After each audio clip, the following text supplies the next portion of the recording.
Ղազախստանի նախագահն Աշխաբադում անցկացվող խաղաղության և վստահության միջազգային տարի 2025 համաժողովի ընթացքում հույս է հայտնել, որ Հայաստանն ու Ադրբեջանը հնարավորինս շուտ կստորագրեն խաղաղության համաձայնագիրը։ Մեր կարծիքով կողմերի միջև խաղաղության վերաբերյալ համատեղ հռչակագրի ստորագրումը պատմական նշանակություն ունի։ Այն լայն հեռանկարներ է բացում տարածաշրջանում և դրանից դուրս բազմակողմանի գործակցության համար, շեշտել է Կասիմ-Ժոմարտ Տոկաևը։ Նա նաև կարծիք է հայտնել, որ Երևանի ու Բաքվի կողմից խաղաղության համաձայնագրի վերջնական ստորագրումը կերաշխավորի Հարավային Կովկասի տարածաշրջանում կայունությունը։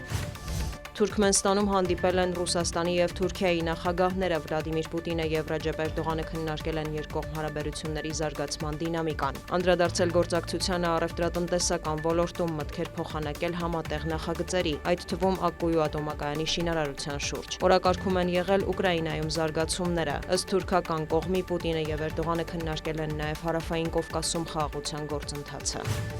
Աշխաբադում հանդիպել են նաև Ռուսաստանի և Իրանի նախագահները։ Վլադիմիր Պուտինը հայտարարել է, որ անցած տարի երկկողմ առևտրաշրջանառությունն աճել է 13%-ով։ Աշխատում ենք մեր հիմնական խոշոր նախագծերի վրա, դրանք ներառում են Բուշեհրի ատոմակայանը և ենթակառուցվածքների զարգացումը, այդ թվում հյուսիս-հարավ երթուղին։ Քննարկում ենք գազի և էլեկտրաէներգիայի ոլորտում գործակցության հնարավորությունը, մանրամասնել է Կրեմլի ղեկավարը։ Մասուդ Փեզեշքյանն էլ շնորհակալություն է հայտնել Պուտինին միջազգային ասպարեզում Իրանի քաղաքական դիրքորոշումներին աջակցելու համար։ Ինչ վերաբերում է Աստրարեշտ երկաթգծի նախագծին, արդեն կառուցել ենք 100 կիլոմետրը, մինչև տարեվերջ այն կավարտենք, եզրափակել է Իրանի նախագահը։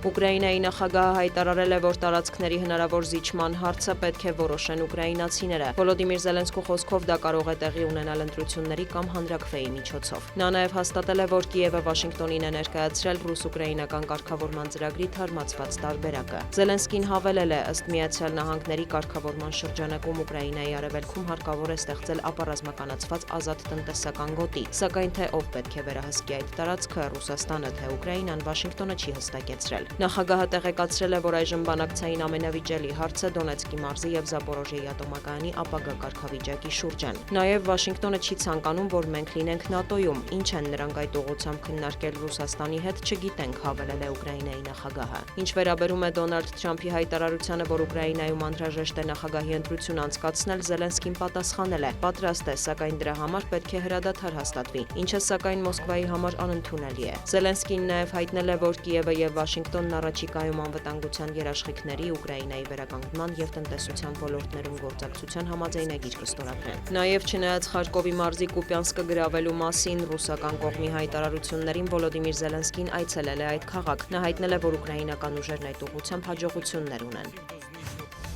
Դոնալդ Թրամփը հայտարարել է, որ պատրաստ են անվտանգության երաշխիքներ տրամադրել Կիևին։ Միևնույն ժամանակ Սպիտակ տան ղեկավարը մտահոգություն է հայտնել, որ Զելենսկուն դուր չի գալիս պատերազմի դադարեցման ամերիկյան ծրագիրը։ Կարգավորման հասնելը հեշտ չէ, այդ թվում տարածքային խնդիրների պատճառով, բայց Միացյալ Նահանգները ցանկանում է հասնել ռազմական գործողությունների դադարեցման, ընդգծել է Թրամփը։ Նա տեղեկացրել է, որ դեկտեմբերի 13-ին տեղի կունենան Եվրոպայի և Կիևի թիմերի բանակցությունները, որոնց հնարավոր է մասնակցեն Վաշինգտոնի ներկայացուցիչները։ Սպիտակ տան խոսնակն էլ հայտարարել է, որ ԱՄՆ նախագահը չափազանց հիասթափված է թե Մոսկվայից, թե Կիևից և հոգնել է հանդիպումներից ուղղակի հանուն հանդիպումների։